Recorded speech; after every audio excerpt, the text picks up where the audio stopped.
Il y a un truc qu'on adore dire au RH et qui me fait mais vriller. C'est prendre la hauteur, change de posture, sois plus stratégique. Mais tu fais comment, toi, quand tu as la tête dans le seau, quand toute ta fonction RH repose sur toi, quand tu passes tes journées à régler les problèmes des autres? C'est évidemment impossible de prendre de la hauteur dans ces conditions-là. Et pourtant, ce discours, on l'entend partout et j'en peux plus.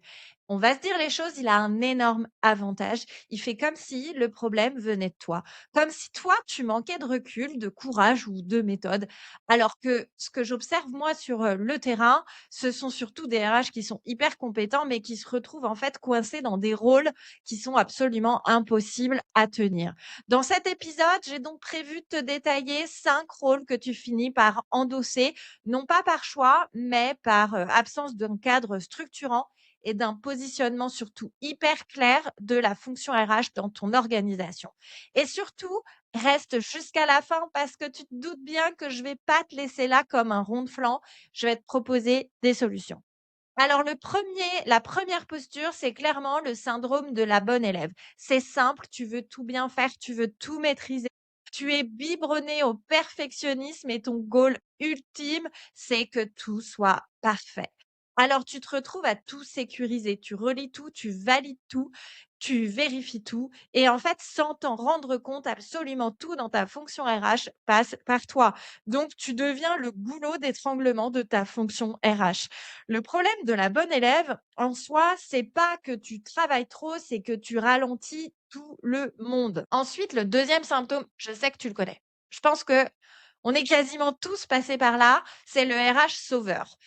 C'est le fameux: «Je fais des RH, pour, sauver et pour aider les salariés». En fait, ta mission, c'est quoi? C'est d'enfiler ta cape, c'est de passer ta vie à soutenir, à écouter et surtout à résoudre les problèmes des autres avant même de résoudre les tiens.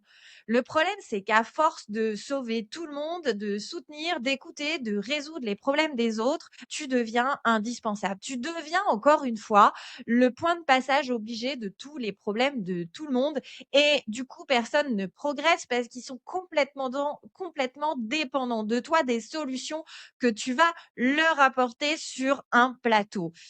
Et toi, forcément, bah, tu te retrouves noyé, tu as pas le temps de gérer tes propres problèmes. Enfin, la troisième posture, cette posture-là, en fait, je crois que j'en ai jamais entendu parler. Moi, je l'appelle comme ça, c'est absolument pas un nom, déposé, hein, c'est vraiment, ma vision du truc. C'est, le RH, is no good, celui qui veut être calife à la place du calife et pourtant, je te jure que je le croise hyper souvent. Là, c'est quoi? Souvent, ça vient d'un dirigeant en fait, ou d'un directeur de site qui est un peu démissionnaire, qui se retrouve lui, dans, l'expectative, qui est fatigué, qui n'a pas de vision, qui n'a pas de cap, qui manque en fait d'une stratégie, posée et en clair, il attend. Il attend en fait cette fameuse, peut-être stratégie qui vient, du siège du groupe. Il attend, la feuille de route ou et du coup en fait, il procrastine. Et toi, tu es là, tu es derrière, tu piailles parce que tu sais bien qu'il te faut une stratégie, pour avancer. Alors, au départ, tu commences par le pousser, gentiment, tu prends, des décisions parfois, à sa place et à force, tu finis par, tout arbitrer, par cadrer les sujets. En gros, tu te retrouves à prendre les décisions à sa place. Mais sans que ce soit vraiment du coup porté et incarné parce que, ton dirigeant, ton boss, il n'est pas là, auprès de toi. Il te soutient, mais s'il les porte pas véritablement, évidemment, tes stratégies, elles ne prennent pas, elles ne sont pas incarnées ni par le codir. Évidemment, si elles sont pas incarnées par le codir, elles sont pas portées par, les équipes. Donc toi, tu deviens la béquille officielle de toute la boîte sans la légitimité qui vient avec. Forcément, tu finis par t'épuiser et tu vas partir parce que tu vas te dire que c'est pas ton job.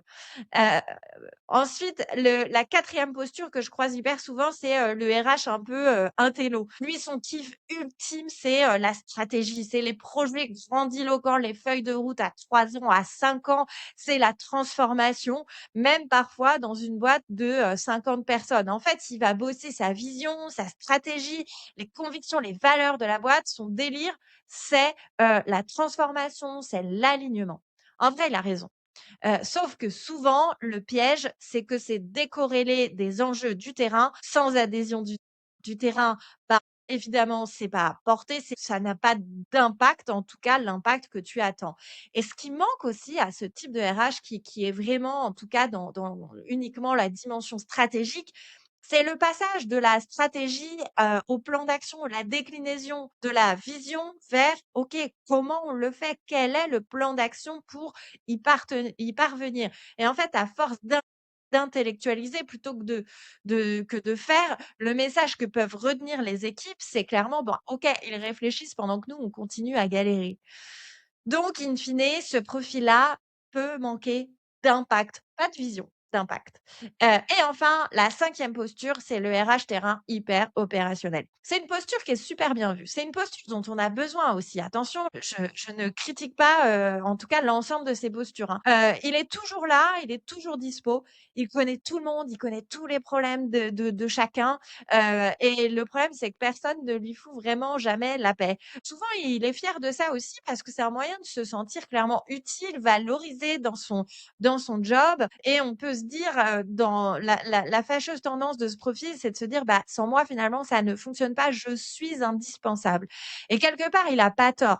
Le problème de cette posture d'hyper opérationnel, c'est un peu le prix à payer. Parce qu'à force d'être partout, tu te retrouves à manquer de temps pour avancer sur tes sujets de fond, tu empiles un peu, les rustines, et le résultat, c'est que tu dépends beaucoup de ton niveau d'énergie et que tu peux parfois du coup manquer d'impact.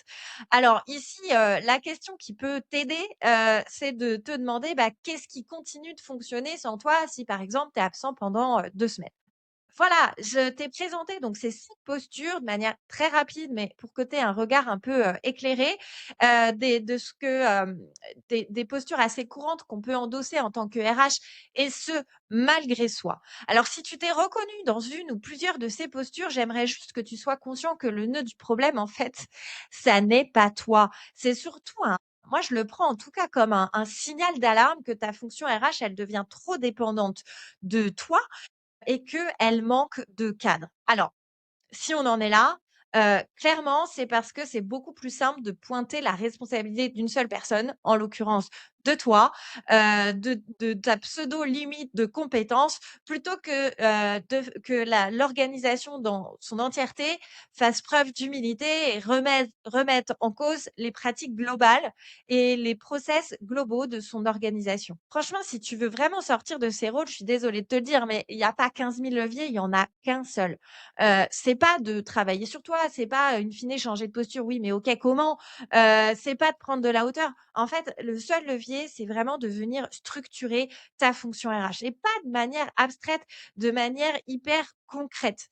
Alors, maintenant, je vais passer aux solutions. Donc, moi, j'ai identifié 4 leviers pour te permettre de sortir de ça et surtout pour te permettre d'être efficace et soulagé aussi dans ton quotidien de RH. C'est parti. Donc le premier, évidemment, ce sont de poser tes process RH pour qu'ils soient clairs et transmissibles, évidemment, optimisés. Le deuxième, c'est ta stratégie RH.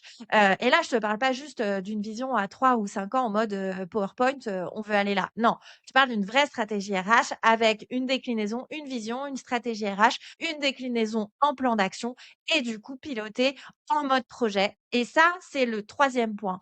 Apprendre à piloter en mode projet avec des chantiers, des étapes, des décisions et surtout des deadlines et des objectifs associés à chaque projet. Parce que ça n'est que comme ça que ta stratégie RH peut être portée. Et enfin, la quatrième, c'est la résolution de problèmes. C'est le meilleur moyen pour arrêter, sortir de ce mode pompier permanent. Parce que la résolution de problèmes, c'est le seul levier qui va te permettre de traiter les causes racines, donc les causes profondes et de ne pas les reproduire. Du coup, une bonne fois pour toutes, c'est aussi un super levier pour faire progresser tes équipes et arrêter de les rendre entièrement dépendantes des solutions que toi, tu vas leur apporter. Tu vois, c'est exactement autour de ces 4 leviers et tu vois mon enthousiasme quand je t'en parle parce que je suis tellement convaincue pour l'expérimenter depuis maintenant des années que c'est le nerf de la guerre. Et c'est sur la base donc de ces 4 leviers que j'ai construit mon tout nouveau programme performer sans s'épuiser. Attention, attention, parce que moi, quand je te parle de programme, c'est pas juste une formation, claquée au sol, que tu vas suivre en 2 heures. Non, c'est bien plus que ça. Moi, ce que je te propose, c'est pendant 8 semaines, je suis là, je suis avec toi. On a des calls de 2 heures chaque semaine en collectif, en visio, où on passe de la théorie à la pratique. Je t'explique comment, par exemple, résoudre ces problèmes RH, comment, poser, cartographier un process RH, comment poser sa stratégie RH et ensuite, je le fais avec toi, à tes côtés, selon